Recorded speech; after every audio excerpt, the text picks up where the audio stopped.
Hey everybody, I'm Sam Wei. I'm the creative director at Sandman Studios. I have the pleasure of moderating our panel today, Designing Emotional Engagement in Immersive Experiences. Can my guests come up?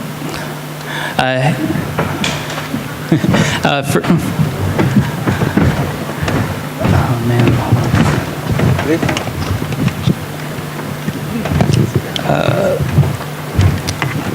I have four distinguished guests with me today. The first is Hadrien Lanvin. He's the CEO of Innerspace.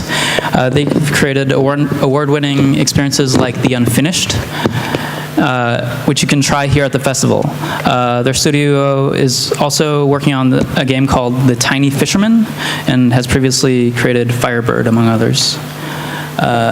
Second, I have Adam Rogers, executive producer at Gentle Manhands and founder of Porch Productions, and he has produced VR experiences like Chocolate and Chorus. Mathias chelebourg, director of Jack and Alice. These are extremely compelling VR LBE experiences with live motion captured actors. Qiyang is the creative director at Yoyu Alliance. He makes amazingly high production value escape room locations in Beijing. They're one of the biggest escape room businesses in Beijing. A lot of his escape rooms employ live actors. Thank you for joining us. So I'd like to start with the most obvious question.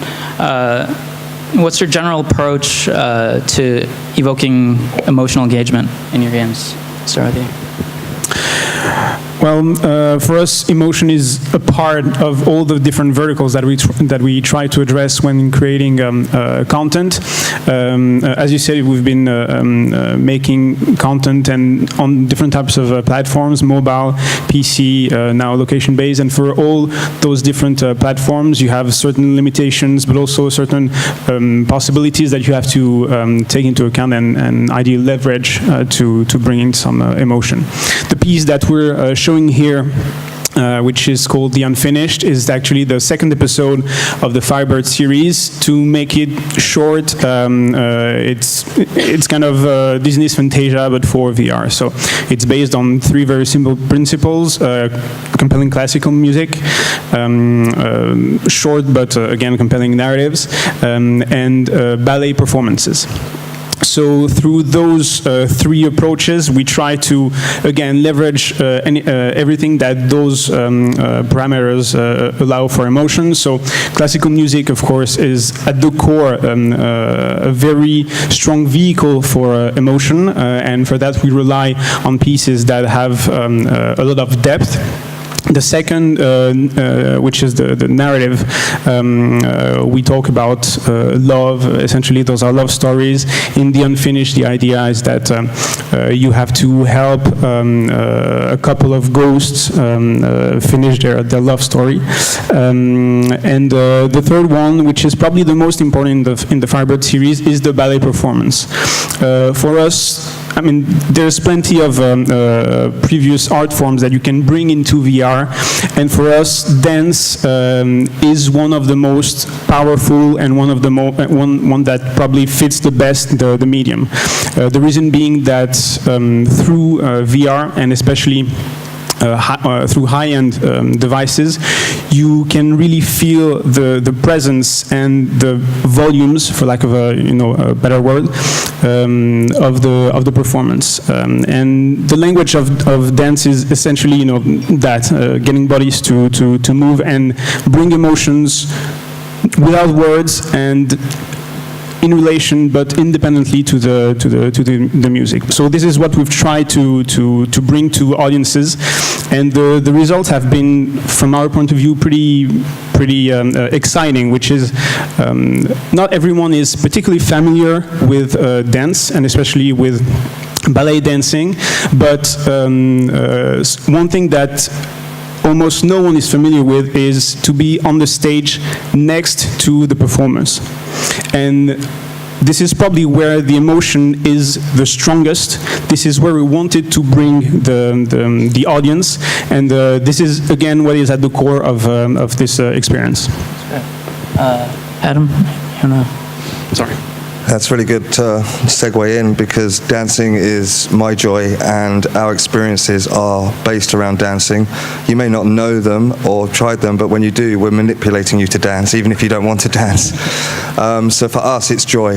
The joy of music and the joy of being able to lose yourself. And I think the medium has given us a platform to create immersive experiences around songs that we love, to give people a chance to actually just go and actually have some fun. We try and segue into certain other elements of emotions, but really, if anybody knows me, I'm a pretty joyful guy, and that's how I want my experiences to be sort of seen by the end user. And like I say, you know, you'll go into it thinking you're doing something that's actually part of the experience, but really, I'm just manipulating you to dance. So that's really where we sit in this world. Chorus is an experience that kind of drags you through a number of emotions, because it's actually a social experience, and that's a new kind of element of VR that we've sort of segued into. Being in an environment with sort of 6 people who could be your friends can create a real experience that you haven't had before. Even though you know these people, you embody a character, you become that character, and you feel that character, and you go on this journey together. And for the most part, it is a joyful experience. But one of the most rewarding things for me has been watching people go into this experience at events like this, and to see those moments that change how they feel. And it's a very consistent feeling. It's not just one individual feels like that, it's actually a collective. Through chorus, you start off alone, so there's this moment of isolation, and then there's this moment of joy when you suddenly see 5 other people around you appear. And then there's that moment sort of near the end where you've just gone through this most euphoric experience with your dance lasers, and you suddenly lose all of your other participants with you. And it's been quite incredible just to hear this like collective, oh, where did everyone go? Did they die?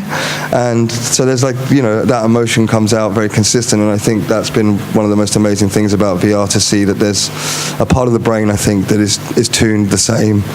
And yeah, it's really exciting to see it expanding into this social medium, because I think connective emotion is something that I think is really important for VR. We've had too much isolation, and I think now branching out into these social experiences is really going to break new ground for not only like what we're talking about today, but just in terms of the format itself. That's great. Yes, to tell you where my reflection around emotion is right now, I think I have to tell you a bit about my background, because I'm an independent filmmaker, and I've had the chance to work on more traditional medium before, and I have the chance also to try different typology of VR content, which is more of a 360 video, real-time engine, interactivity. And for the past 5 years, I've tried, and this was kind of a sandbox. And 360 video is great, but to me, it was just a bigger screen. And I started thinking about what VR brings to the table that is truly new and that is truly unique to VR. And exactly, it links to emotion, because in more traditional medium, you look at the screen or you look at a stage, and emotions come from your inability to actually talk to the characters and help them and interact with them. And for me, VR changes everything. It's an insanely huge shift, because now you're going to step inside the screen, and you're going to be able to talk to the characters, and you're going to have a very human and very profound, deep emotion linked with them. And that's why I started this experiment called Alice last year, which was an interactivity with a live comedian motion tracked inside the piece. That was the first stone for me to think about this medium as more of a link between immersive theater and traditional animation.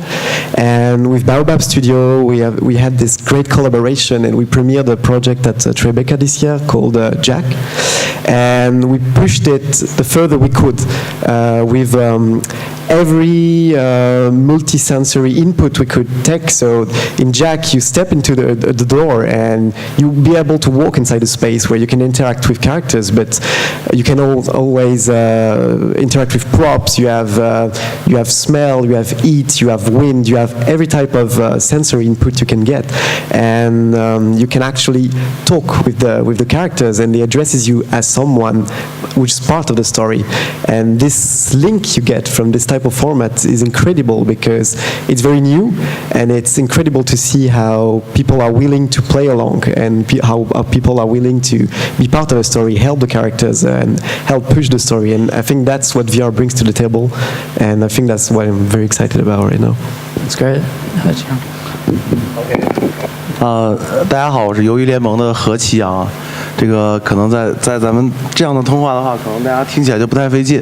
但是呢，有一个非常重大的这个问题，就是我在现场和我们在座的这些专家，以及到咱们现场的很多同仁，可能咱们做的东西都不太一样，跟 VR 完全是目前是没有什么关系的。我们是专门致力于打造这个实景娱乐的这个一家企业。然后呢，但是为什么今天能够来到这里呢？也是其实我们一直在探索和追寻，就实景娱乐到底能不能和我们的 VR 的这种娱乐去相互之间的去融合，然后并且把它们能放在一起。从实景娱乐的角度上来讲，特别简单啊。怎么来简单呢？就是我需要一个实景，然后实景是什么呢？可能是一套房子，然后拿到这套房子，我搭上了装修、布景、道具、软装，然后呢，这个时候我要再为它撰写一个故事，然后放上一套剧本，然后最重要的是我要把它有一些人物，然后有一些故事的一些点，然后呢再把它变成一个任务，然后由我们的玩家来去进行参与，这就是所谓的实景娱乐。那如果说到这儿的话，那是不是说实景娱乐的这个媒介那就是一个房子呢？后来我们在实际的运用过程中就发现，房子是相对比较死板的，它没有什么灵性的。于是在这个过程中，我们把我们的这个真正的媒介的重心放给了我们的演员，也就是它是具备有灵活多变性的一些演员，融合了上述的实景的一些东西，加上我们的演员以后，在我们这个房屋里边与我们的玩家实时的产生互动，从而带来的这种娱乐内容，这就是我们所做的实景娱乐内容这一块。那么我们举个特别简单的例子，就是实景娱乐的和咱们 VR 影像的有一个非常大的不同点，它是实时的、直播的，它是没有这个彩排的，不像是我们可以经过剪辑。因为当有一个客户站在我们的演员面前的时候，他可能会面临着非常多的选择，然后非常多的互动内容。那这个时候我们必须要具备一个非常强素质的演员去能够承接他接下来可能会发生的内容。这就是实景娱乐跟咱们的 VR 的一个不一样的点。我举个例子，如果说一个女孩子在今天即将要去体验实景娱乐内容之前和她的男朋友吵架了，那么接下来她的在整个体验过程中都会受到她今天情绪的影响，包括她与演员之间沟通的口吻以及她对剧情的理解等等，这一切都会受到影响。但是在影片的过程中可能不会受到太大的影响。所以在我们在如何去这个增加这个情感设计这个层面上，我们更多的去要求的我们的演员作为核心，然后并且在这个过程中去挖掘客户诉求这个是需要做非常非常大量的工作，包括对人性、行为、男性、女性等等一些很多的理解和这个知识的一个积累。我们举个特别简单的例子就知道了，也就是说在这个娱乐的过程中体验的过程中如果你希望能够给你的客户打造了一场梦幻像一场梦一样，那比如中国人咱们就讲分为美梦和噩梦，对吗？那两种梦。那么如果我是怎么来理解的呢？美梦就是想来什么就来什么我想要什么就会有什么。那么噩梦是什么？我不想要什么就会来什么，这就是噩梦。所以呢，我们在梦与梦之间的这种交集的过程中，融合到我们的实景娱乐中去，给客户达成一个非常好的体验，这就是我们在情感层面上的运用。多谢。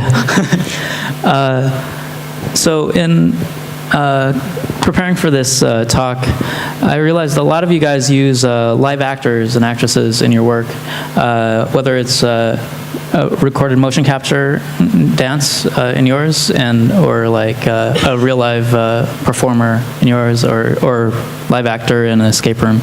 But in your case, it's avatar, and you can totally direct the player as an avatar, as if they're an actor in a lot of ways too. That's great. So anyways, can you talk about how you direct your actors, or your performers, and Well, in the specific case of the Firebird series, we work with professional dancers and choreographers who have the deep knowledge and understanding of the impact of such movement in dancing. So we don't direct them as we would direct a more traditional performance. Our job is more to get them to understand the possibilities and the limits of what they can offer in the performance that they make specifically for our experience.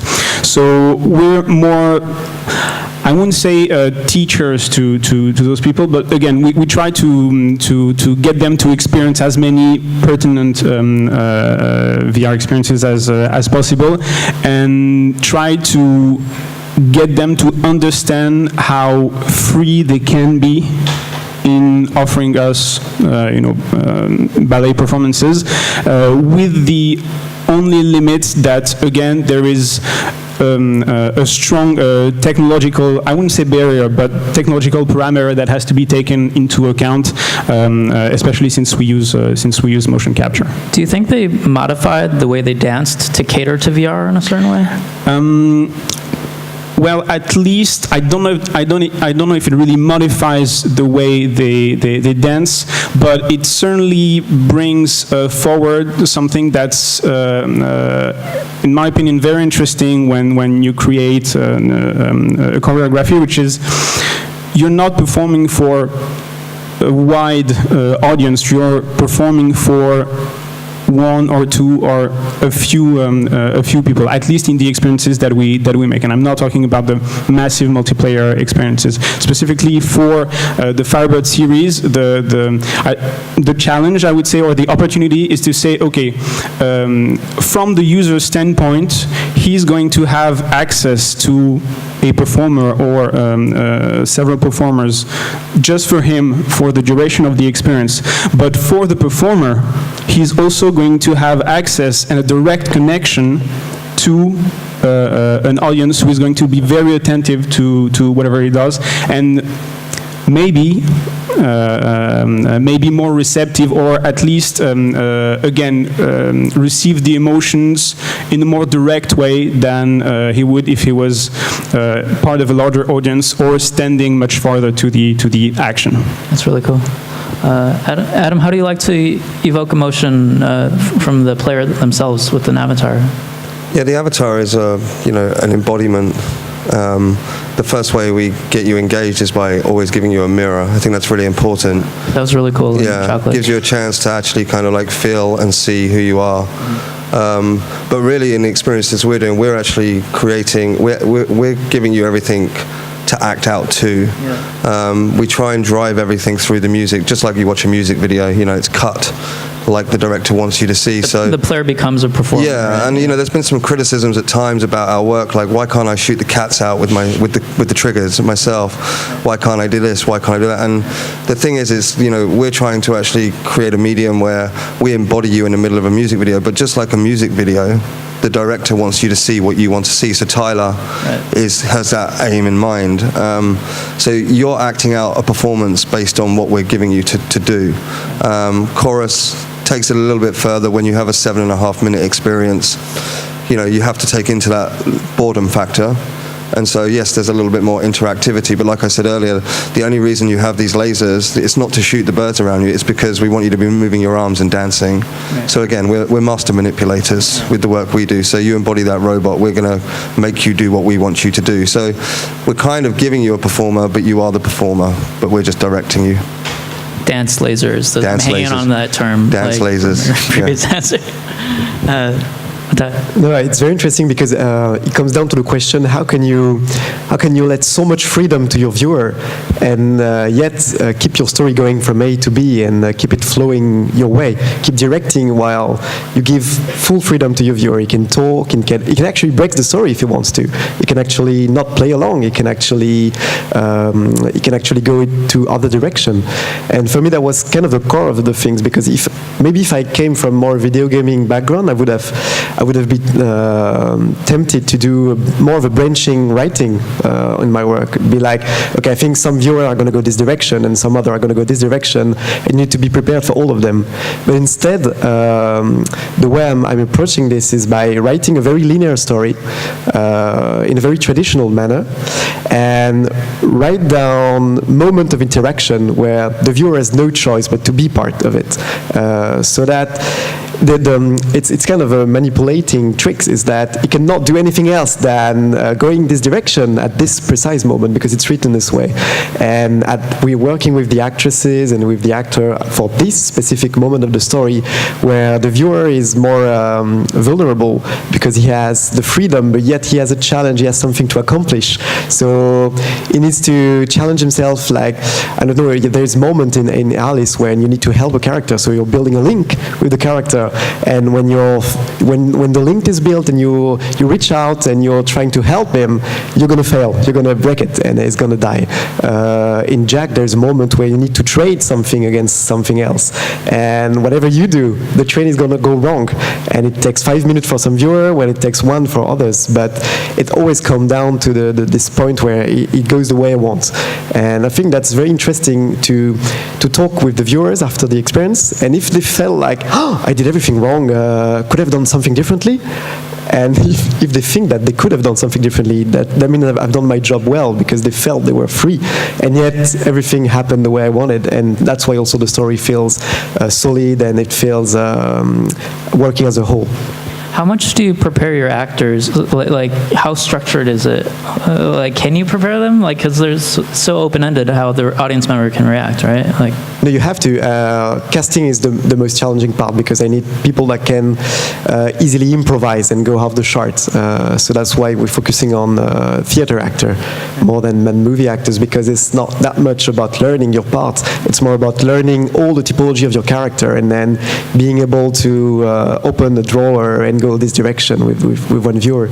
So they have a tremendous amount of freedom, and the very interesting part is that the more they play, the stronger they get, and at the end of a festival the performance is way better than it was at the first or first attempt, because they have more real-world input and they realize, okay, there is a lot of people are doing this and a lot of people are doing this, and I think this is something you cannot forecast anyhow. I mean, there's no way to know every typology of viewer, and that's what's actually fascinating about this format, is that there is so many of them, and that's a challenge, because at the beginning we could have said, okay, maybe people are not going to play along, but the craziest thing is that every single people play along, and it's incredible to see how many people are willing to actually take a role inside the story.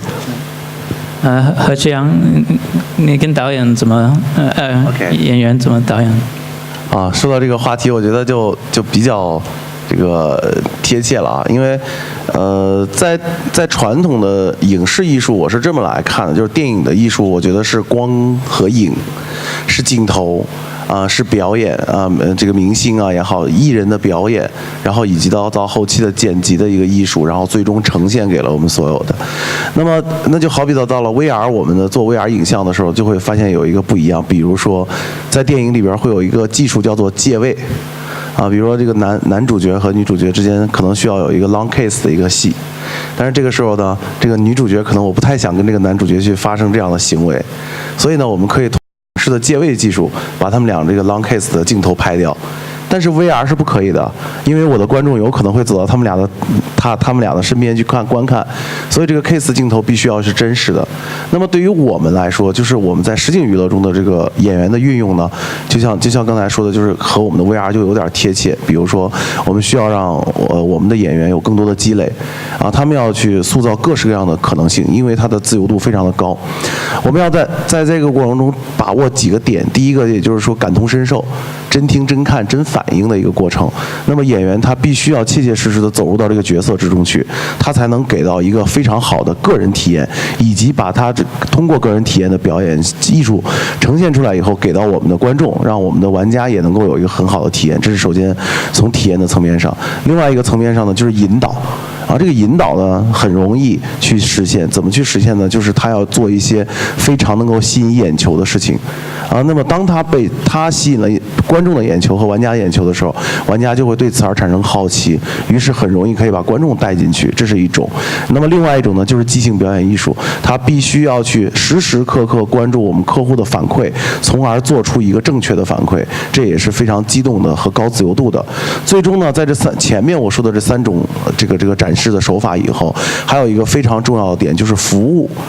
这个话题可能会牵扯到未来的 VR 的影像落地运营的一些情况，也就真正走到这个市场上的一个情况。所以服务对于国内的市场需求来说也是非常重要的。所以前者的3个方向里边都会去融合一个综合服务艺术。那么服务艺术呢，又不能变成了我们传统的服务，像一个服务人员一样的服务。我们毕竟是在搞这种剧场啊，或者说是实景演出一类的这种标准。那么我们的服务是无形中的一种服务，是融合到我们前者的几个点的，大概就这样。While we're on the topic of performers, I wanted to ask Mathias and Qiyang, how much do you learn from immersive theater? Well, they are the one who have the most advanced reflection around this problematic. But for example, if you compare it to a format like Sleep No More, what I love about it is the scale of it, and so the emotion you get from wandering around a piece is insanely grateful and satisfying. But in Sleep No More, they are less. The viewer is less implied because you can't interact with the actors, and that's why I think that's something that's very specific to VR, is your ability to build a world and let the viewer be free inside of it, rather than just letting it go around the stage. Like, for example, I see this amazing immersive dance performance in Paris at the Opera a few weeks ago. It was the dance started before actually people were on stage. So it started in the corridors, it started everywhere, and people were. It was like a magic trick. To see it started around you and to feel free to walk around. And I mean, VR brings space into image, and that's what VR brings to the mix. So, as more traditional filmmakers coming from Flatskin, we need to look at how people in theater manage space and manage scenography, because it's the core of everything. It's the way you trigger things. It's the way you direct the look. It's the way you design a path. And I think that's what we learn from immersive theater. The other thing we learn from immersive theater is the importance of conditioning your viewer. It's you don't want to get them in a headset straight away in the universe and just have them talk and interact. Otherwise, this is so overwhelming. There's so much inputs that it's really tricky. So the way immersive theater is operating is, most of the time you have these conditioning phases where you'll slowly start to get into the environment, and then you get into the core of the performance. And that's something that I think every major immersive pieces should take in account. And for example, when you see Carnegie Arena, Inaritu makes you wait for 10 minutes inside this space where you just hear rumbles and you're alone, and you start thinking about what am I going to get. And that's very fundamental. In Alice, we had this third stage where there is a red curtain in front of you, and someone is talking to you and is starting to prepare you into the piece. And when you put the headset on, the curtain opens and you step into the room, but you've never seen what is the scale of the environment you're interacting into. In Jack is the same, where there is a lot of physical staging built just to get you inside the mood and to get you step into the environment. That's something I learned from immersive theater, for example. Qiyang, 你有经验用 immersive theater 吗？我觉得就是在沉浸式，就是这沉浸式这一块，对于我们来说呢，首先我们因为是搞实景的，所以说呢，首先咱们要分环境，那就好比呢。如果各位我们在市场上运营的情况下，我按照您的办公室的标准，然后我1比1的打造一个新的办公室给你，我估计你就一定不会对这个产品感兴趣。为什么呢？就是我刚刚从我的办公室下班，然后我在寻找我的娱乐生活，然后突然之间我又回到了办公室，我就疯掉了。就像我们同事说的，这个我们会给出来非常多新颖的一些环境，比如说一些都是一些可望不可及的，甚至是可以完成一定的穿越的剧情，比如说清朝，比如说民国，比如说这个古墓啊，中国的这个盗墓文化也是非常的强盛啊，给一些古墓，然后呢，甚至会给一些这个，比如说2战时期的一些集中营啊，非常残酷的这么一些环境，让大家在这个过程中通过剧情通过故事去一步一步的去解决掉这个所要受众的这些任务。这就是我们可能在环境层面上，在沉浸的层面上，其实这个是一个层面。然后呢，首先从环境上，然后另外一个呢，也就是说，中国有句老话叫做做不做相比成样。那么我们希望的是，我们的所有的玩家在进入我们场景之前，首先要完成一次变装。完成一次变装。那么当这个自己的身份和自己的服装发生变化以后，大家也都知道，现在这个尤其是女生啊，这个自拍是非常火热的。然后然后呢，在换完服装以后的10几20分钟之后，就完全属于自己了。然后一直在给自己留影合影这个留念的一个过程。所以呢，服装也是我们非常大的一个沉浸式的一个方式。那么另外的话呢，就是当他进入到这个场景以后，那包括我们的演员，包括环境，包括背景音乐，他都感觉像是在一个电影里一样。比如说一个恐怖类型的主题，我们经常开这个玩笑，说日本的恐怖片如果关掉声音的话，是变得一点也不再恐怖了，不仅仅是画面的恐怖可以给你带来，那么音效也是非常重要的。但是在现实生活中，并不是我走到哪里都会有音效的，所以呢，在我们的实景娱乐过程中，我们会不停地用音效的方式来填充这些所谓空白的一个空间，让大家会觉得哇，这个整个的氛围是被音乐、灯光和环境相互之间融合的一种渲染，然后最终的话达到一种沉浸的这种感觉。这样。Thanks a lot. I want to get back to evoking emotions, though. I was wondering, certain emotions VR is good at, like jump scares and thrilling action from shooters, right? But what emotions have you guys found challenging to evoke in the players?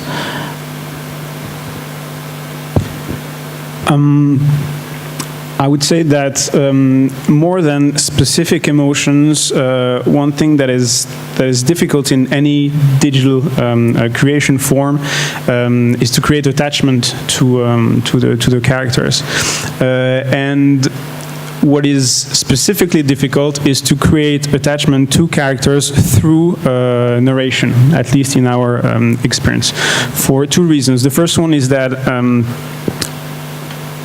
there's always going to be a dichotomy, a separation between interaction and narration, passive narration, and you're either going to be acting in the scene, in which case it's going to be difficult to convey emotions to you while you're acting, just as it would be difficult to have you feel a specific emotion if someone is telling you a sad story while you're playing a tennis match. And at the same time, sorry, I'm losing my train of thought. This is jet lag kicking in. It's all right. Yeah, so separation between narration and interaction. And the second thing is that when characters have things happen to them in a very linear way, you're always going to be a bystander to what's happening to them. So it's probably, the difficulty is, in my opinion, to convey emotion through what the creators consider to be the core of the experience, which is the characters, what's happening to them, the narration. And we were talking a lot previously about the periphery, the surroundings, the environment, the setting, getting the viewers to become engaged in the experience even before the experience starts. This may be a key element in bringing emotion into immersive experience. I don't know if it's the kingdom of the periphery, but I would certainly feel that we spend a whole lot of time on everything that a traditional filmmaker would maybe not consider essential to what he's doing, to what a writer would feel is essential to his art, to again get those emotions and getting the audience engaged in order to have access to those emotions. It's awesome.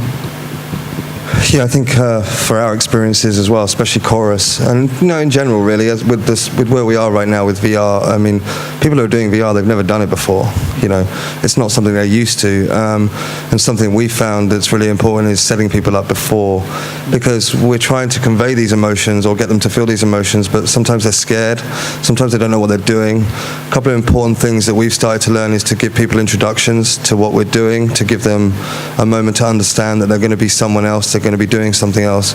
And also just something's that's been really beneficial for us, and shout out to Shari from Sundance and the guys from the Phi Center and MK2. They've devised equipment and installations for us that have immersed the user or the person before they've even got in them, and they're already walking into a world of wonder before they've even put a headset on.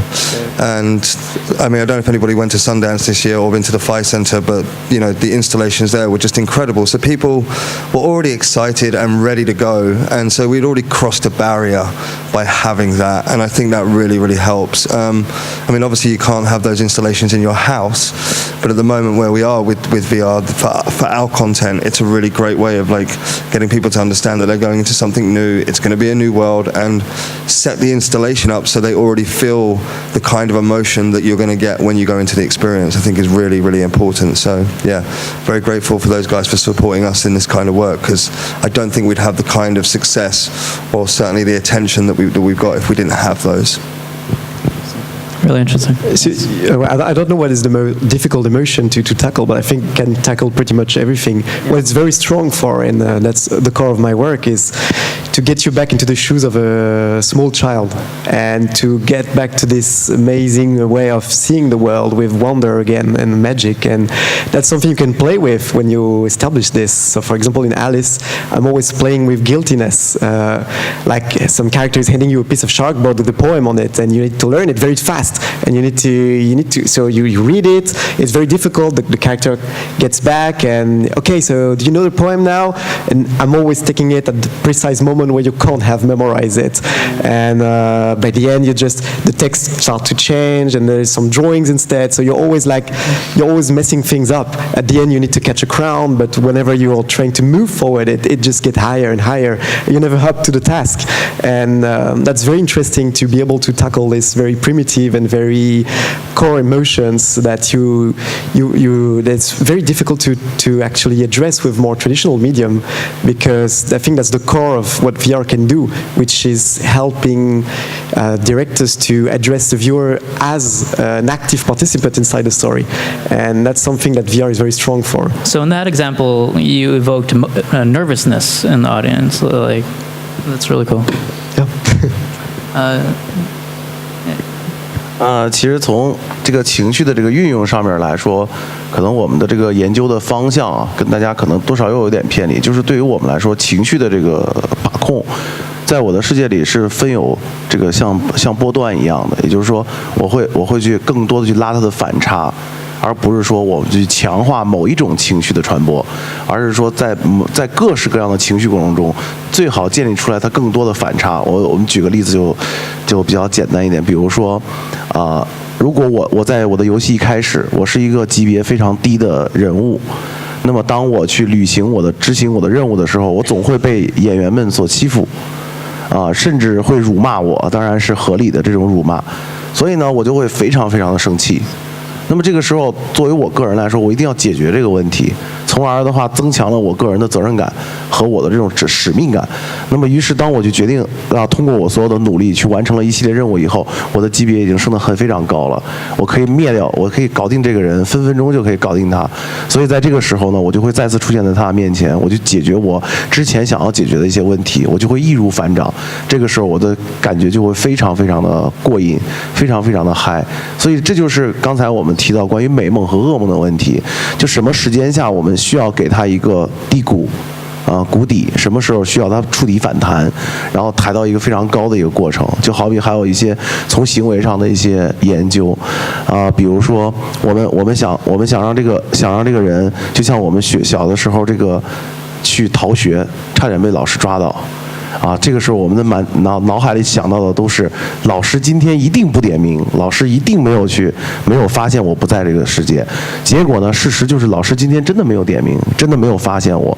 所以我们通过剧情的这种反转和这种反差，也就是说即将可能会败露或者说即将被发现的一些事实，但是却轻而易举就躲避，这是一种侥幸的一种心理，也是一种窃喜和一种喜悦的这种表达方式，这是另外一种。如果说特别难以运用到的，就是很难的，我觉得在我们的领域里边，可能现在最难的就是关于感动。啊，爱情啊，亲情啊，这种感动，因为这种情感类的感动的，它是需要一个非常长时间的，故事的铺垫。然后呢，我们才能真正的感受到对方进入他的世界，然后理解他的故事。但是我们可能没有那么多的时间，那么细节的像电影一样，我们一点一点去叙述这个故事。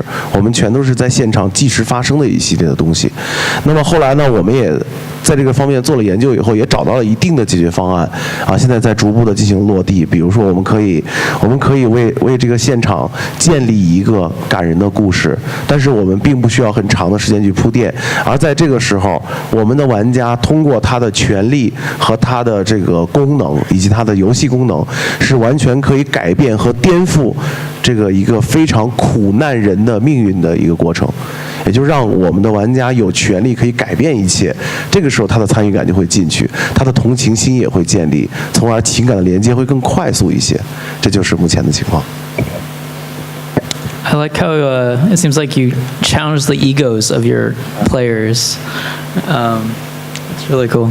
I wanted to ask you guys, like, how maybe explain a little bit about your backgrounds before you started doing VR or escape rooms, and like how that informed what you're currently working on, and also maybe what preconceptions or methodologies did you have from your previous work that you had to let go of in this new medium?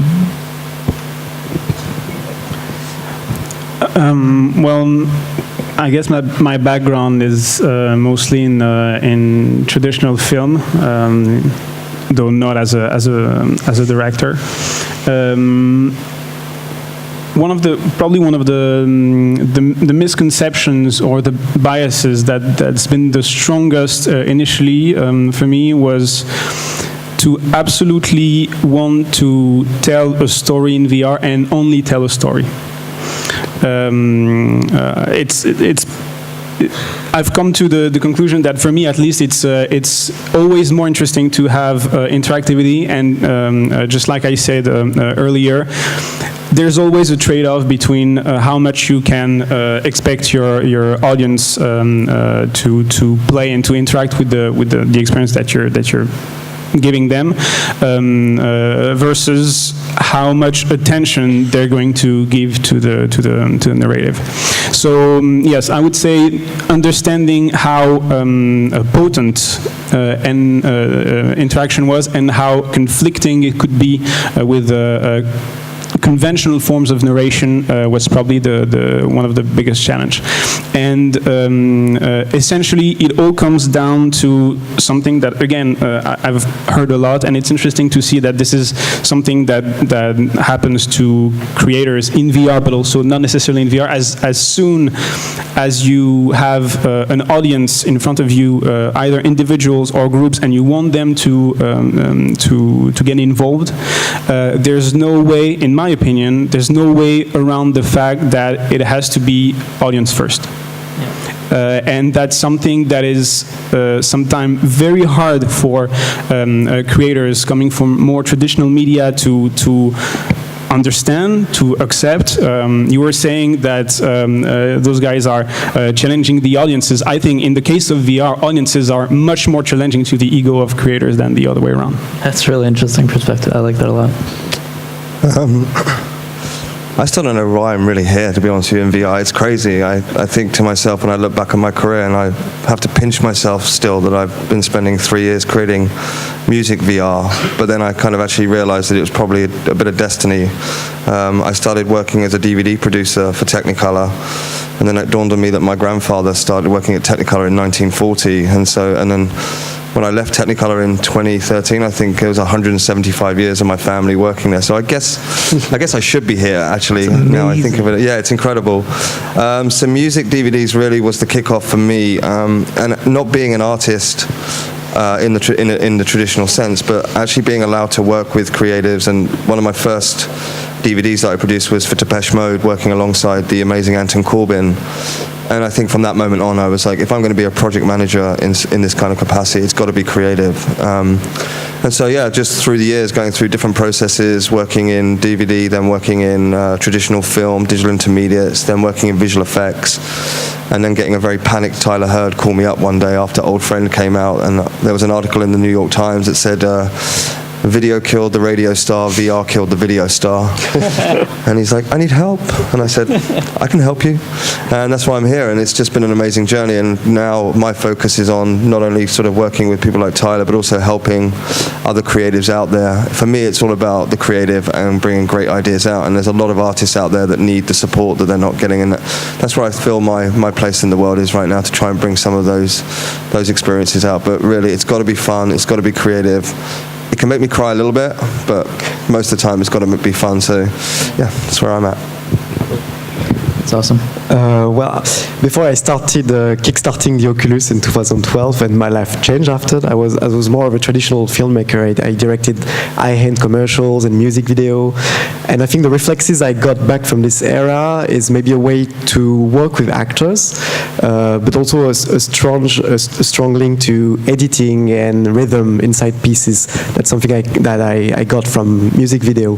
The most challenging part for me, because it's not my background, is how, and that's actually the most fascinating part of doing VR now, is how to design interactivity that is not gameplay, is how to design ways to interact with the viewer that are fully story-driven and that are still satisfying and that still helps the flow of your scenario and of your story.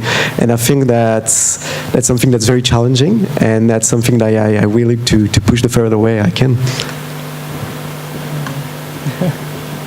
这个我觉得我好像没什么可说的，因为这个可能接下来的话，可能咱们只有中国人能听懂。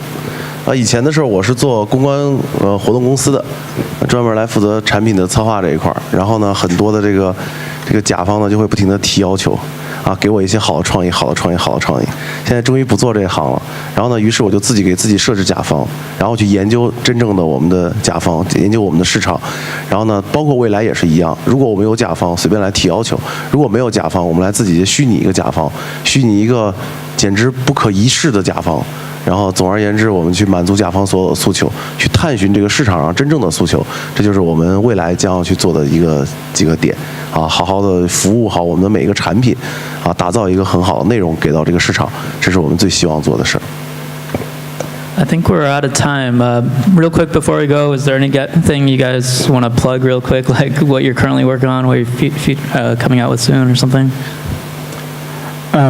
Yes, we're currently, as you said, working on a game, The Tale of the Tiny Fisherman, which is Escape the Room for home entertainment, which is going to be released in the autumn, and also on an unannounced location-based experience, which is going to be an escape room for VR. It's exciting. So much focus on escape rooms because it's an awesome medium. Lots of top secret stuff I can't tell you. I'm going to have one project actually that's not showing here. It's a really stupid project that we did with Oculus Medium using their tool to create all the models. It's called Beachbody Bros. So if you're a skinny wimp like me, come up to the top roof later on and I'm going to show you an experience where you can beef up. Yes. I'm going to keep working on Jack. The part 1 was released at Tribeca this year, and the full script is written. So now we are willing to find the proper venue to showcase it and finish the story, come to a full point where it's going to be a whole. And I think that's where all the reflection I've had over the past few years on the medium are going to come all together inside this piece. There's also some great high-end animation project coming up, top secret, of course. 这个我呢就没有什么太多的想法，我就特别希望就是实景的娱乐要尽快的和我们的 VR 能够紧紧的连在一起，因为这样的话可以节约我们非常大的这个重资产的问题，因为我们的装修置景是非常非常消耗金钱的。昨天跟 Samway，我们已经沟通了他的一个 idea 和想法，非常非常的好。而且呢，我们已经有类似于像雏形的东西在北京，我们都有落地。所以呢，在此的话也欢迎我们所有现场的同仁啊，随时可以到北京鱿鱼联盟，到我们那里去体验我们所有的实景的项目。然后同时呢，在体验过后的话，可能会对我们的 VR 的创作和我们未来的这种结合和融合起到一定的帮助。所以这个马菲拉的主题尽快要到北京去，我等你，好吧 ？OK。好，多谢大家。Thank you guys for your interest and yeah.